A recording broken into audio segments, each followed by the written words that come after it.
It is a Confession Tuesday. Local life coach Rebeccah Silence is in studio. Good morning. Good morning. So we are coming into the fall time, and I don't know. Is it me, or do people's attitudes and demeanors change with the seasons? It seems that way. Yeah, well, there is a legitimate issue called seasonal depression that can take place, and for me, I like the seasons to represent opportunities for growth. The fall, we can let things go. It's a time where I can have a new goal for myself. I can take on, like Mark and I, we're taking on partner yoga and dance classes right now. How's that going? It's actually a blast. Yeah? Yeah, it's interesting to just throw something new in to the mix, connect in a different way.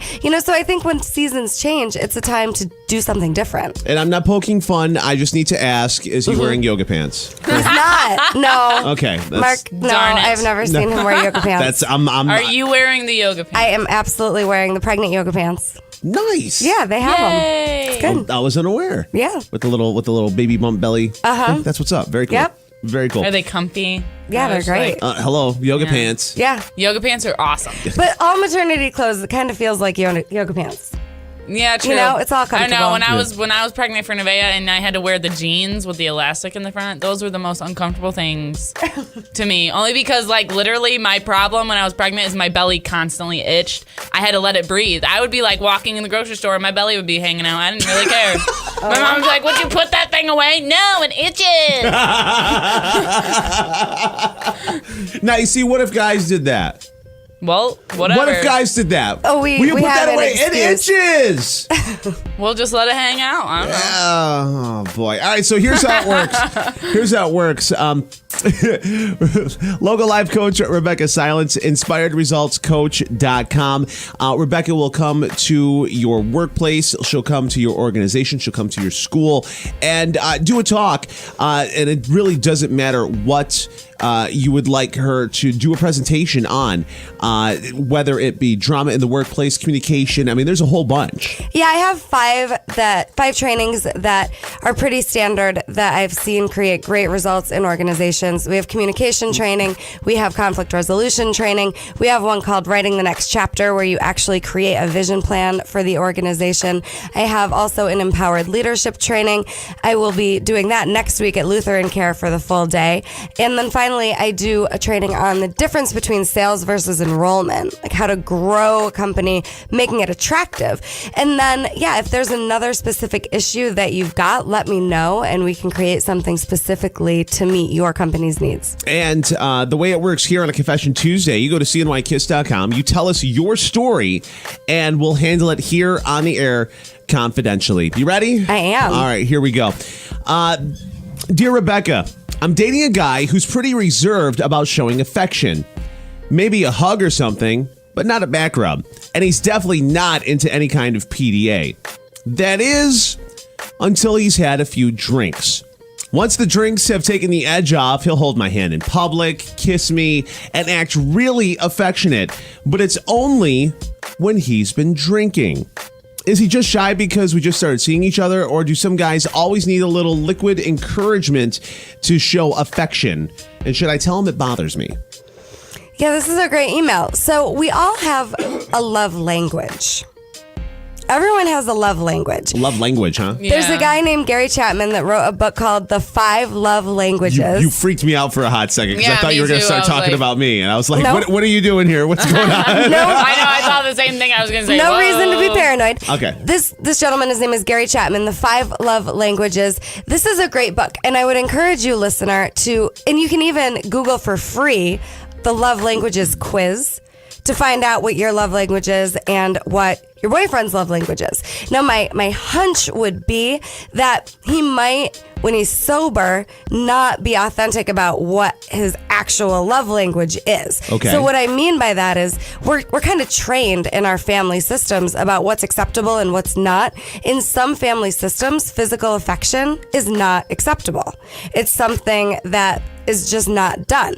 Now, a child who craves physical affection and doesn't receive it at home is going to learn that this just isn't something that is okay, even as an adult. So you may not know for sure what his love language is yet, because he might not know for sure yet what his love language is. I don't think that men need liquid courage to show affection. I wouldn't make that blanket decision based on this experience, but what I know is sometimes when there's liquid courage, people are more authentic or more comfortable removing their inhibitions. Right. The goal is to be uninhibited, sober. And we can have that. You can become someone who can be vulnerable and uninhibited even when you're sober. So what I would encourage you to do is just play a little game with this. Find out what your love language is first, and then you can take leadership. So there are 5 love languages. There's physical affection. There's words of affirmation. There's quality time. There is gestures, just kind of doing grand things for people, and then gifts.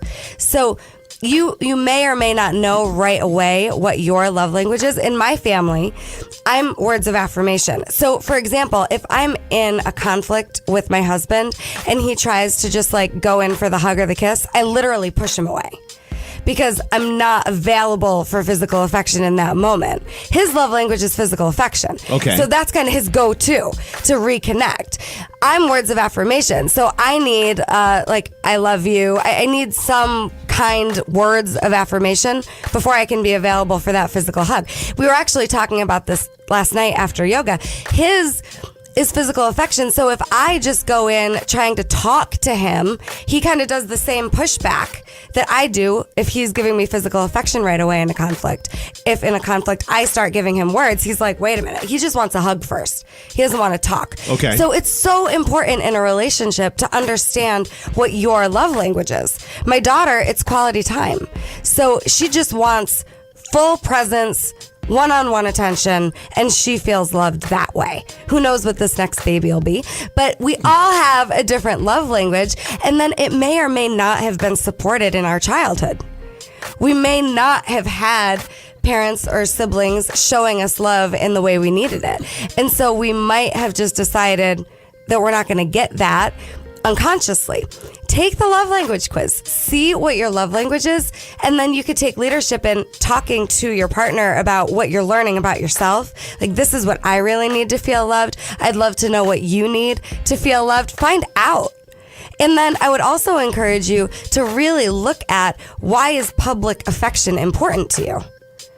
If you're having enough affection when you're not in public, why is it important to you that publicly you receive affection? And I'm not making it wrong. I would just encourage you to check that out, because it might be an insecurity more than an actual need. Well, according to the email, it sounds like there isn't much affection, period. Mm-hmm. But then, a couple drinks go in, and all of a sudden it's a lot easier for that. Mm-hmm. So, like, I've had it been like on my end where nothing, and then a couple drinks happen, and then all of a sudden, like, the guard comes down, and it's blah, blah, blah, blah, blah, it's well, maybe because it's just like a new relationship, and they're just and I absolutely called them out on it. I'm like, you know what I would like to hear that when you're sober. Mm-hmm. That's because you're wanting to find out like who they actually are. Yeah, you're wanting to find out the reality of what makes them tick. And the reason I brought that up with the public displays of affection, it might just be an intuition, but there are some people that really need public displays of affection. And then if that's the case, just look at why. What does that represent to you if you get it? And what does it represent if you don't get it? And what's more important than anything, I'm going to suggest, is that you're really honest about what works for you in a relationship. And then if you're with somebody who has a different value set, that's good to know.